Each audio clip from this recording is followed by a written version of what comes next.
प्यारे बच्चों, बहुत बहुत स्वागत है आप सभी का आपके अपने यूट्यूब चैनल BSc डिपार्टमेंट। तो आज की जो वीडियो है खासकर BSc आपका थर्ड सेमेस्टर, ठीक है। BSc थर्ड सेमेस्टर वालों के लिए जो कि आपका दिसंबर में पेपर होने वाला है, ठीक है, दिसंबर और आपका जनवरी में, तो उनके लिए बहुत ही महत्वपूर्ण एक प्रकार से साबित होने वाला है। इसके अंतर्गत जो आपका एक प्रकार सब्जेक्ट होता है मेजर माइनर में जूलॉजी, ठीक है, BSc आपका थर्ड सेमेस्टर में, ठीक है, जूलॉजी यानी कि जंतु विज्ञान। इसके अंदर जो आपका पेपर नेम होता है क्या होता है, मॉलिकुलर बायोलॉजी और bio instrumentation and the biotechnic, ठीक है। इसके अंदर आपका पूरे 75 नंबर के आपके लिखित क्वेश्चन होते हैं, ठीक। तो ऐसे सभी यूनिवर्सिटी के लिए महत्वपूर्ण है जिनका खासतौर लिखित एग्जाम होता है, ठीक है। लिखित वालों के लिए है, ऑब्जेक्टिव नहीं है, ठीक है। लिखित वालों के लिए है, ये पूरे 75 नंबर का आपका लिखित एग्जाम होता है BSc आपका थर्ड सेमेस्टर में जूलॉजी के अंतर्गत, ठीक है। तो चलिए देखते हैं आपको पूरा मॉडल पेपर है। देखिए जो पूरा मॉडल पेपर है 3 खंडों में विभक्त होगा, ठीक है। सेक्शन ए, ठीक है, सेक्शन बी और सेक्शन सी, ठीक है। 3 खंडों में विभक्त होगा हर बार की तरह। तो सेक्शन ए में आपको पूरे 10 क्वेश्चन दिए जाएंगे, ठीक है। तो चलिए देखते हैं सेक्शन ए। सेक्शन ए में आपको पूरे 10 क्वेश्चन दिए जा रहे हैं, जिसमें से आपको सभी जो प्रश्न है, ठीक है, आपको करना अनिवार्य रहेगा, ठीक है। प्रत्येक प्रश्न का जो उत्तर है 3 अंकों का है, ठीक है। और प्रत्येक जो आपको प्रश्न है पूरे 50 शब्दों में आपको प्रत्येक क्वेश्चन का जो है उत्तर लिखना है। प्रत्येक क्वेश्चन के लिए यहाँ पर 3 अंक निर्धारित है, यानी कि 3 × 10, ठीक है। यहाँ पर आपको 30 नंबर मिलने वाले हैं सेक्शन ए की तरफ से। चलिए देखते हैं आपका पहला क्वेश्चन जो है आपकी परीक्षा के, देखिए हर सभी यूनिवर्सिटी के लिए महत्वपूर्ण साबित होगा आपके, ठीक है। तो इसलिए सभी यूनिवर्सिटी वाले बच्चे इसको काफी ज्यादा ध्यान दीजिएगा। आपका पहला क्वेश्चन क्या है सेक्शन ए का, कि जो है जेनेटिक यानी कि डिफाइन जेनेटिक कोड की परिभाषा लिखना है, ठीक है। जेनेटिक कोड की परिभाषा लिखना है, ये पूरे आपको 50 शब्दों में। बहुत ही महत्वपूर्ण क्वेश्चन है, एक प्रकार से बहुत इजी भी क्वेश्चन है, ठीक है। फिर आपका दूसरा क्वेश्चन है सेक्शन ए से, कि जो है role of the Hargobind Khorana, यानी कि जो डॉक्टर हरगोविंद खुराना है उनकी भूमिका क्या है, ठीक है, जूलॉजी में, उसके बारे में थोड़ा आपको लिखना 50 शब्दों में, ठीक है। इस चीज को ध्यान में रखिएगा। फिर आपका तीसरा क्वेश्चन है, तीसरा क्वेश्चन क्या है आपका, जो है सेंट्रीफ्यूगेशन क्या होता है उसके बारे में आपको लिखना है। ये भी आपकी परीक्षा की दृष्टि से काफी ज्यादा महत्वपूर्ण रिपीटेड क्वेश्चन है, ठीक है। इसको आप लोग नोट कर लीजिएगा। फिर आपका नेक्स्ट क्वेश्चन है, क्वेश्चन नंबर आपका चौथा है। चौथा क्या है कि जो है regulation of the gene expression, यानी कि जो है जीन अभिव्यक्ति का निगमन कीजिए, ठीक है। जीन अभिव्यक्ति का एक प्रकार से निगमन करना है आपको 50 शब्दों में पूरे, ठीक है। तो फिर आपका अगला क्वेश्चन है, क्वेश्चन नंबर 5वां है, कि जो है ओपेरान क्या होता है, ठीक है। ओपेरान के बारे में आपको लिखना है संक्षिप्त में 50 शब्दों में, ठीक है। फिर आपका अगला क्वेश्चन है, क्वेश्चन नंबर आपका 6वां है। 6वां क्या पूछा गया है, कि जो है सेंट्रल, ठीक है, सेंट्रल डायग्राम, सेंट्रल जो होता है डोगमा, सेंट्रल डोगमा के बारे में लिखना है पूरे 50 शब्दों में क्या होता है, ठीक है। ये भी आपकी परीक्षा के लिए काफी ज्यादा महत्वपूर्ण रिपीटेड क्वेश्चन है, ठीक है। आप लोग एक बार परीक्षा देने से पहले जरूर इसको देख लीजिएगा। फिर आपका अगला क्वेश्चन है, क्वेश्चन नंबर आपका 6वां है। क्वेश्चन नंबर आपका 7वां क्या पूछा गया है, टी इक्वल RNA, ठीक है। टी इक्वल RNA पूछा गया क्या होता है। ये भी आपको एक प्रकार की आपकी परीक्षा के लिए काफी ज्यादा महत्वपूर्ण साबित होने वाला है, ठीक है। इसको आप लोग जरूर एक बार देख लीजिएगा। फिर आपका नेक्स्ट क्वेश्चन है, क्वेश्चन नंबर 8वां है, कि जो है इलेक्ट्रॉन माइक्रोस्कोपी, ठीक है। इलेक्ट्रॉन माइक्रोस्कोपी क्या होता है उसके बारे में आपको 50 शब्दों में आंसर देना है, ठीक है।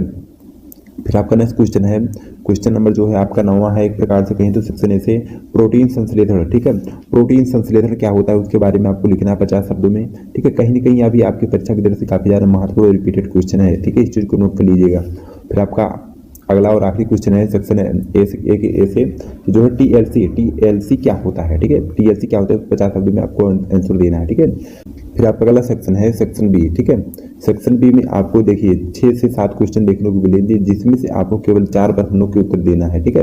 इस चीज को ध्यान में दीजिएगा। और प्रत्येक क्वेश्चन जो है आपको प्रत्येक क्वेश्चन का जो आंसर है पूरे 150 शब्दों में आपको देना है। प्रत्येक क्वेश्चन के लिए यहाँ पर एक प्रकार से कहें तो 4 अंक निर्धारित हैं, यानी कि 4 × 6 आपको 24 अंक मिलेंगे सेक्शन बी की तरफ से, ठीक है। तो चलिए देखते हैं आपका पहला क्वेश्चन जो है सेक्शन बी से, सीरियल नंबर दूसरा है। क्वेश्चन नंबर आपका पहला है सेक्शन बी से, कि जो है explain the Lambert law of the mention its significance, ठीक है। यानी कि जो है बियर लैम्बर्ट नियम को समझाइए तथा इसके जो महत्व है उसको अंकित कीजिए, ठीक है। ये भी आपकी परीक्षा की दृष्टि से काफी ज्यादा महत्वपूर्ण रिपीटेड क्वेश्चन है। फिर आपका दूसरा क्वेश्चन जो है सेक्शन बी से, सीरियल नंबर तीसरा है, क्वेश्चन नंबर दूसरा है कि सूक्ष्मदर्शी की जो है विभेदन क्षमता लिखिए। ठीक है, सूक्ष्मदर्शी की विभेदन क्षमता के बारे में आपको बताना है, यानी कि write the resolving power of the microscope. ठीक है, इसके बारे में लिखना है पूरे आपको 150 शब्दों में। ठीक है, देखिए अगर आपको 150 शब्दों में कहा गया तो आपको 150 शब्दों में ही लिखेंगे, ज़्यादा आपको नहीं लिखना है। ठीक है, ज़्यादा कुछ बच्चे अपना एक्स्ट्रा दिमाग लगाते हैं कि सर जो हम ज़्यादा लिखेंगे तो नंबर हमको ज़्यादा मिलेगा। देखिए ऐसी बात कोई नहीं है, आपको ज़्यादा लिखेंगे तो ज़्यादा नहीं मिलता है। ठीक है, तो आप अपना समय जो है गंवाइए नहीं।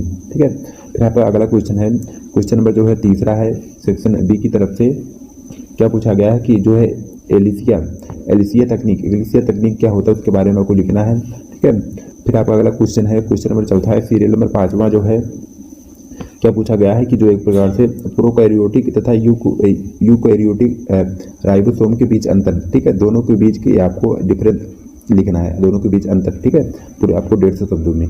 ठीक है, दोनों के बीच में। फिर आपका अगला क्वेश्चन है, क्वेश्चन नंबर जो है आपका 5वां है, सीरियल नंबर 6वां है कि यह right short note of the type of the RNA with its NQ character, यानी कि जो है आरएनए के प्रकारों और उसके अनोखे लक्षणों सहित संक्षिप्त टिप्पणी लिखिए। ठीक है, आरएनए के जितने भी प्रकार होते हैं और उनके जो लक्षण होते हैं उनके सहित आपको उसके बारे में लिखना है। ठीक है, पूरे 150 शब्दों में। तो एक प्रकार से ये भी आपकी परीक्षा की दृष्टि से काफ़ी ज़्यादा महत्वपूर्ण रिपीटेड क्वेश्चन है। ठीक है, जिसको आप लोग ऊपर जरूर देख लीजिएगा। फिर आपका अगला क्वेश्चन है, क्वेश्चन नंबर जो है 6वां है, सीरियल नंबर 7वां है, सेक्शन बी की तरफ से कि जो है डीएनए फिंगरप्रिंट क्या होता है। ठीक है, डीएनए फिंगरप्रिंट क्या होता है उसके बारे में आपको लिखना है। ये भी आपकी परीक्षा के दृष्टि से काफ़ी ज़्यादा महत्वपूर्ण रिपीटेड क्वेश्चन है। ठीक है, फिर आपका अगला क्वेश्चन है जो है क्वेश्चन नंबर 7वां है और सीरियल नंबर जो है 8वां है। क्या पूछा गया है कि composition of core RNA polymerase in the E coli, यानी कि जो है इक्वाली में जो है कोर आरएनए पॉलीमरेज की संरचना करता है। ठीक है, ये भी आपकी परीक्षा के कहीं ना कहीं महत्वपूर्ण क्वेश्चन है। ठीक है, फिर आपका अगला क्वेश्चन है, क्वेश्चन नंबर जो है आपका 8वां है सेक्शन बी से और सीरियल नंबर जो है 9वां है, राइबोसोम क्या होता है उसके बारे में आपको लिखना है पूरे 150 शब्दों में। ठीक है, तो कहीं ना कहीं अभी आपकी परीक्षा की दृष्टि से काफ़ी ज़्यादा महत्वपूर्ण रिपीटेड क्वेश्चन है।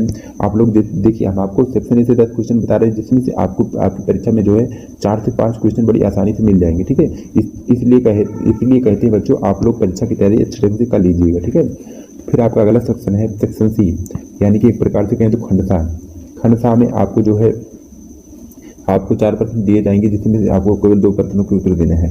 प्रत्येक क्वेश्चन के लिए जो है यहाँ पर 10.5 नंबर मिलने वाले हैं, यानी कि आपको 21 नंबर मिलेंगे सेक्शन सी की तरफ से। ठीक है, इस चीज को ध्यान में रखिएगा। और सेक्शन सी का जो एक प्रकार से प्रत्येक क्वेश्चन का आंसर है 450 शब्दों में आपको जो है उत्तर लिखना है सेक्शन सी से। ठीक है, प्रत्येक क्वेश्चन का आंसर। चलिए देखते हैं, आपका पहला क्वेश्चन है सेक्शन सी की तरफ से, सीरियल नंबर आपका 10वां है। क्या पूछा गया है कि explain the gel electrophoresis technique and its significance, यानी कि जो है जेल इलेक्ट्रोफोरेसिस तकनीक तथा इसके महत्व के बारे में व्याख्या कीजिए। ठीक है, तो देखिए यहाँ पर 2 क्वेश्चन दिया जाएगा और करके, चाहे आप इसको करिए चाहे आप इसको करिए। ठीक है, फिर यहाँ पर क्या पूछा गया है, सेम एंड द टेम की कार्यप्रणाली जो है कार्यप्रणाली एंड प्रयोग योग सिद्धांत को वर्णन कीजिए। दोनों में से आप कोई एक करना है। ठीक है, इस चीज़ को ध्यान में रखिएगा। फिर आपका अगला क्वेश्चन है, क्वेश्चन में जो है दूसरा है, सीरियल नंबर जो है 11वां है। क्या पूछा गया था कि पीसीआर पर एक निबंध लिखना है। ठीक है, यानी कि write an essay on the PCR पर आपको एक निबंध लिखना है पूरे आपको 450 शब्दों में। ठीक है, या फिर और करके दिया है अथवा, या फिर आप इसको करिए चाहे आप इसको करिए।